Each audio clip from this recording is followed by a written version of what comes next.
Wasa guy xana kam mo sino mod beng beng xado xay gana do man da xala sanko lam zonyani aka mieze deriva aka message de mieze aka la tiero mucho aka US tu connais bon léegi nak na rappeur ni invité tu vois non rappeur pas comme les autres tu vois non bon quand je dis pas comme les autres entre guillemets pas comme la nouvelle génération comme d'habitude xaga wala nga ko ben invité ne tout donc Adou Kounta Bana c'est une grosse pointure dans le game. Et Nassima peut-être Holomuku Yogonunta, tu vois, mais Horoku en tout cas à Montréal. Donc il est là, je vais lui laisser lui-même, il va se présenter à Montréal. Anna Ngabounou plutôt, tu vois, Ngabounou Kouni et Anna nous présenter à Kona. Salam alaikum, Real Melokan depuis Outlaw Dingira, Nakhabana Mbesoukou Yini. Peace. Voilà, comment on Real Melokan, son nom de rappeur à Montréal. Bon, Real Melokan, ça sent pas qu'on aura gagné ko banen Real Melokan comme c'est les vidéos qui a entendu, tu vois, on a nous présenter na kamanga tout ko banen nga. D'accord, ça fait plaisir. Bon, qui a tourné Issa Kanté, originaire de Bakel, né à Tamba, grandi à Bakel. Tu vois, je suis originaire de Bakel parce que au Bakel konya. Là dañu ñaan ciaré à Tamba quoi. Encore Bakel, ni ngati ni su deugul Bakel.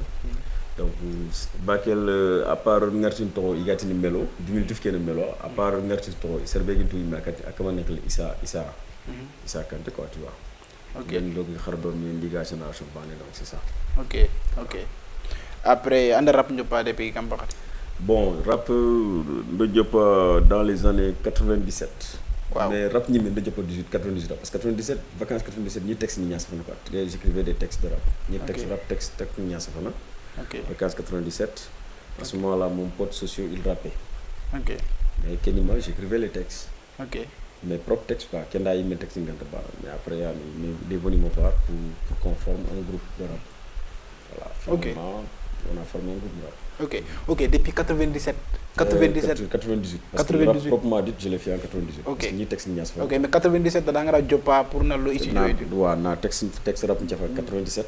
OK. Na rap ni me job proprement dit, c'est en 98. Ah, OK, voilà, je comprends. 98, c'était comment le rap? Bon. Ani rap ne sont Kenya? Non. OK. Vrai quoi. Parce que le nom Melokan, ça travaille au Wolof. Wow, Melokan. Ça travaille au Wolof quoi. Pour dire rap Wolof n'y devenu. OK. N'empêche que ce n'est qu'à mais on y rap Wolof n'y devenu. Parce que dans le temps à Bakel, il y avait toutes sortes de types de rap. Parce que rap Wolof n'y rap Bambara n'y rap Paul n'y rap Soninké n'y. Et puis rap Soninké, groupe de rap Bana n'y devenu, c'était Khibarji Possi. Mais Kenga, c'était pas dans les années 98. Bon, pour revenir à ta question, 98 rap Kenyi Kamo. 98, il n'y avait pas beaucoup de groupes de rap à Bakel. Il n'y avait que presque 3 ou 4, entre 5 groupes de rap Bakel. Bon, c'était les Madjanjan, les Bachal Feder, les Samba Yakhdinka, je m'excuse pour ce nom-là, mais tout Ken Tora. Tu vois, il y a Ibn Ndiaye alias Grouté. Bon, je m'excuse aussi pour ce nom-là parce qu'il n'y a tout Ken Kun diminutif ni quoi, tu vois. Mais c'était les grands, c'était les aînés. Il y a un rap Bakel. Premier concert à Bakel, c'était en 96, vacances 96. Ils ont fait le premier concert et ça a abouti. Vraiment, c'était cool hein, parce qu'avant le rap c'était cool. C'était un truc de, comment dire encore, fou de jeunesse niani. Les gens voient ça, ils aiment ça, ils font ça. Ils voilà, ils moulent, ils ont développer. Après qu'il il a conscientisé, il commence à conscientiser les gens quoi. Il a déjà sur le coup qu'on a il a conseillé ni il a kilé ni tu vois. C'est ça quoi, parce que c'était un truc de jeunesse aussi. OK. Voilà. OK. Mais xamani télé xani kumé ça passé né comme xadi les étudiants xana arrêté ou vous faisiez ça dans la d'accord, les débuts surtout à Bakel, ça, là je ne le cache pas. Les débuts le rap à Bakel, il n'y avait pas de studio. Voilà. J'ai rappelé de 98 à 2006 il y a un studio. De 98 à 2006, il y a un studio. OK. Tu vois. Okay. Donc au coup gagné rappelé avant on était le shop musique on faisait des cassettes de TDK, cassettes en tant que cassette TDK kunya xalé on y kenya xobono o gono maquette qui répété maguruta on a regardé shop musique il a instro nga kebe kongo ku ben ga bëgga xalé ku la wa cédé quoi nous c'était comme ça. Okay. En texte nga même gëna ngundu 4h du matin tu pouvais répéter ça.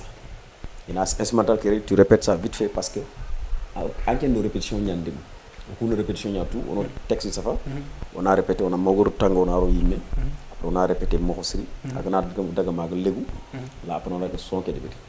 OK. Voilà. OK. Après kum kasson no nga daga vu comme au hakati de kenga quoi tu vois non mais on a juste fin que période fin cassette no période que fin au sare ken light no sare ken no nya wala mu nyani kenga quoi cassette tu vois non donc kun cassette no be no ngi konno anga tan ni xobona après anga ni xobo xakunte le xanam xam maquette no na ni kenya kam xali arrêté ni kenya quoi donc dès que affaire maquette ke gana bogu carte cassette ke xako xana ron radio xara ga yilene pour isuna trinka ou oui bon ça se passait comment pour gan ko bon au coup prendre au son trinka il y avait un système on a daga igana maquette qui en sur après on a piqué na on a copié ni kinya xali piqué on a copié na en 3 cassettes baneke l'original on gardait ça l'original on a été des cartons pour 2 originaux ou 3 c'est pour uniquement les concerts on a piqué kutuku beni pour moi c'est uniquement on a été on a trinka on a daga jotaay on a réussi on a trinka OK mais au coup autant les gens aimaient tellement nous voir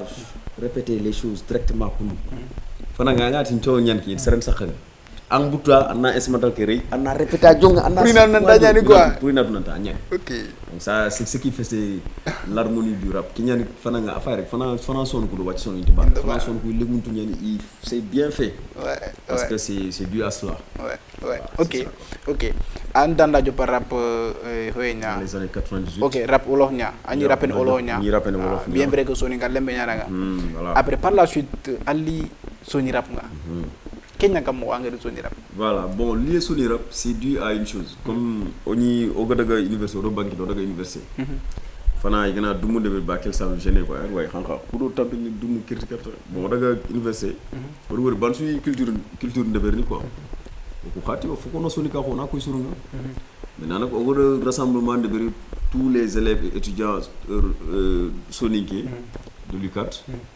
donc là au Deberi bon ñaxa magnan quoi c'était cool parce que c'est ce qui nous permettrait c'est ce qui nous permettrait de montrer qui nous sommes vraiment parce qu'on a organisé à Sourina maintenant à Sougari il y avait tout on avait réuni tout des autorités les cadres etc.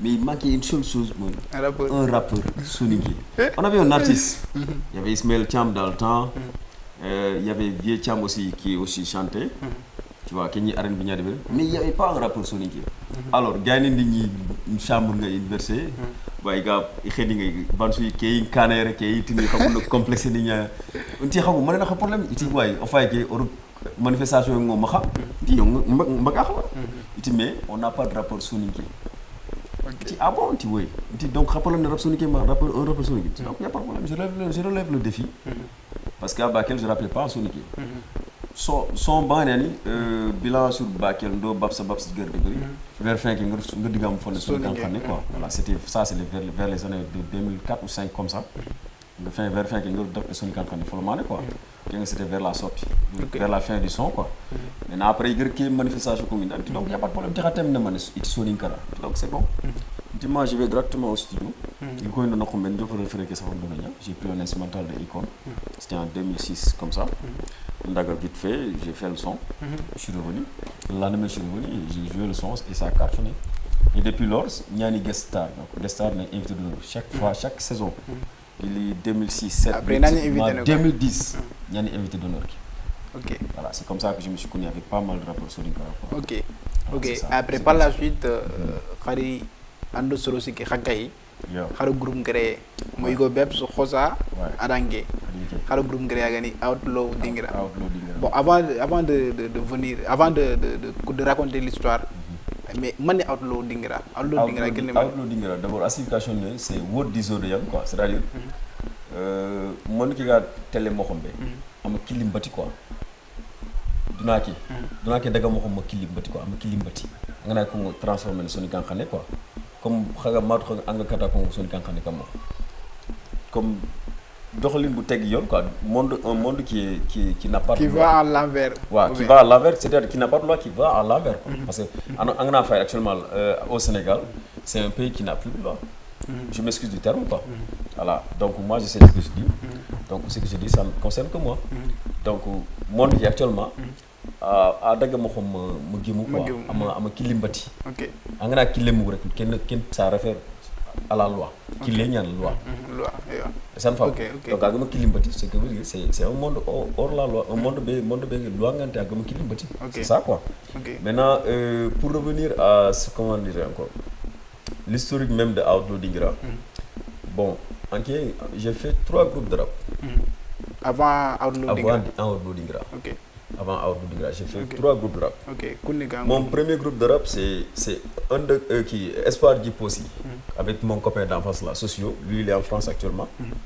Voilà, un big up de passage. Mon deuxième groupe de rap, c'est avec Dog Days, Tata Bak, qui est Underground System. Ah, on a marqué Bakel avec ça aussi. Même chose. Alors, mon troisième groupe de rap, c'est avec Kamikaze. J'ai été, comment dire encore, recruté parce que, au début de ma période, les gens voulaient, comment dire encore, ils voulaient, on a bloqué go formé. Bloqué c'était déjà formé ça. Mais je voulais plus d'un groupe. Et tu know, c'est un groupe en même temps un clan parce que ça te permet de faire une carrière solo dans le groupe. Tu peux être dans le groupe en même temps carrière solo. Voilà, en faisant une carrière solo, c'est très possible qu'on a une carrière solo de même. Donc là, ça fait plaisir. Ok. Voilà, donc Kamikaze, c'est comme ça que j'ai rejoint Kamikaze.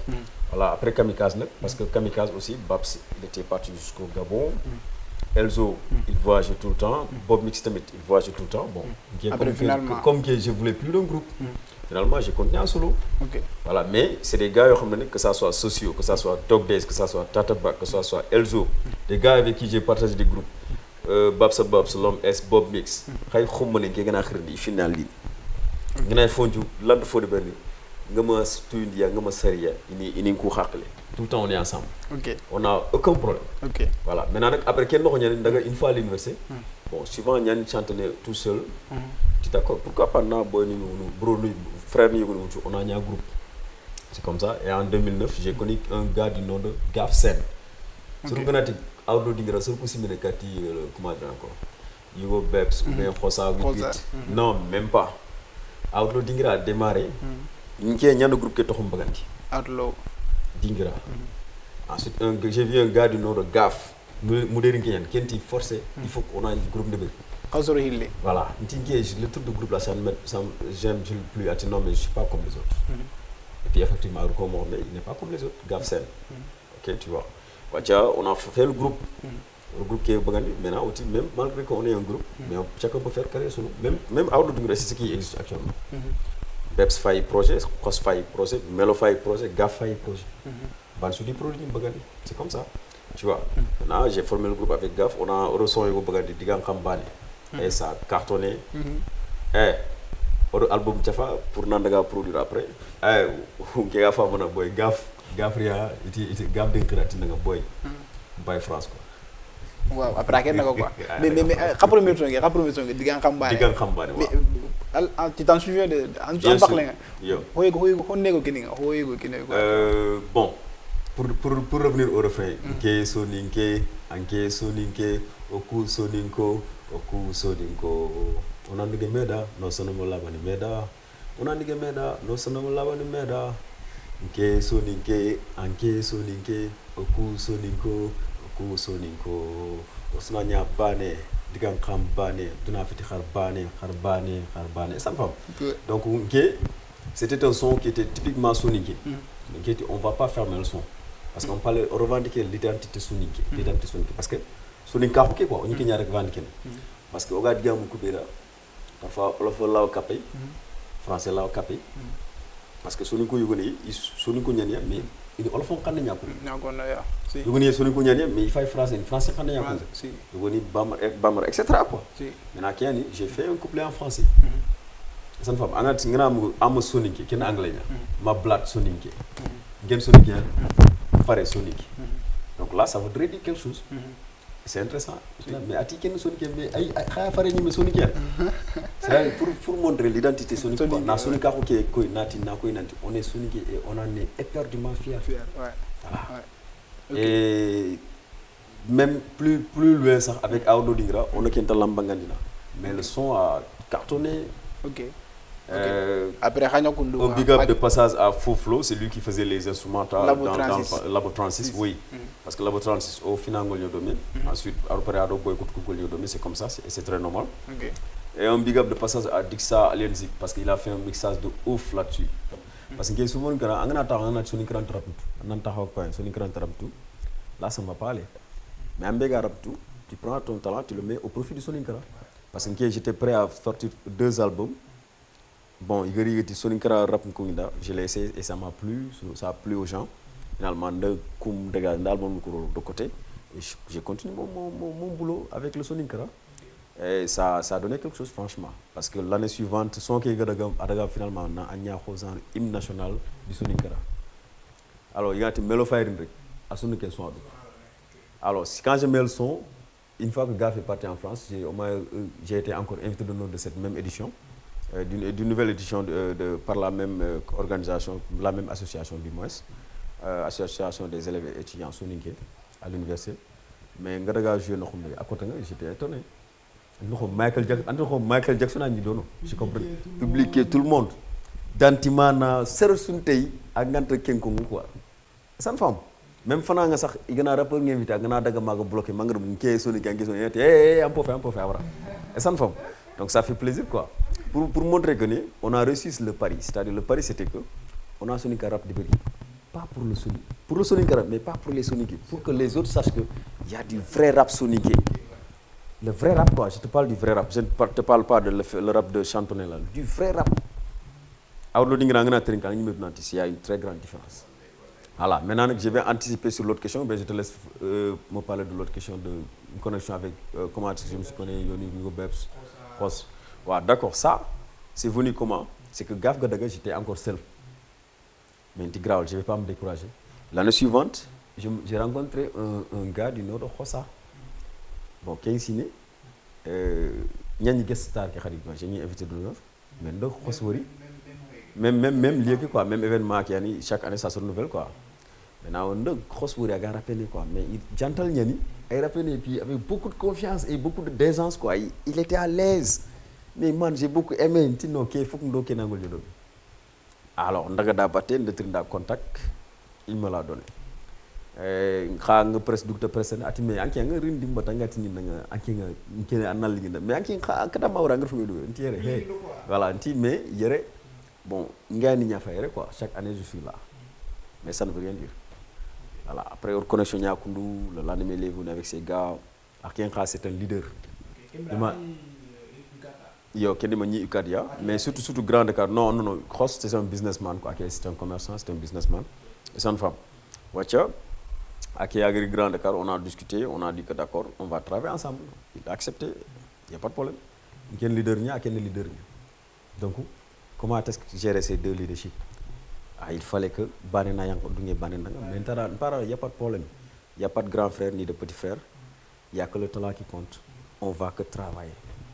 Waaw kenn noxo nga il doit faire prestation noxo yugo stade yugo ga xamte les prestation après do maxambane yu jëm fu laq giano ko sa sama ko tanga ndaga j'ai vu le gars là toxone bébé quoi nti boy green kana na ma are langa ko nandang ati konangen kentangen nti c'est pas possible toi tu me connais pas tu non kentangen et puis andron yer xam après gan ki bega gaga ni porte ke nyanda da ke yo ki bega tike gaga nyanda da bébé awro kiralo kiano rapport ke quoi kiano star ati nki xamu sere mako foko ne kentantu ntara nki problème tay ngiraw négocier mais xosa ganari ngana siga kana nan katak areja anda borena xana so yi ati wala xagn ñu xosa yima parce que ngira son terin ka radio nga et la may sen émission c'est vraiment ana li nda quoi nti d'accord na xosa numéro ki ne ntara donc xos ganari rek lil mo frasi après na tu nak ki an xosa ati problème tay sunte ba après o daga ndaga fo nako bon 15-20 minutes après xosari ari nga ari triati la katike ga jofal fa la ga yugo kataga di grave lu na bo nga bëggu de xriari dara voilà yugo bébé c'est celui-là xos après ken nako do xosar metu ide contact ndem échange mais après xos ti xos da nanti ke i xa rappeur ñan mi il faut débuter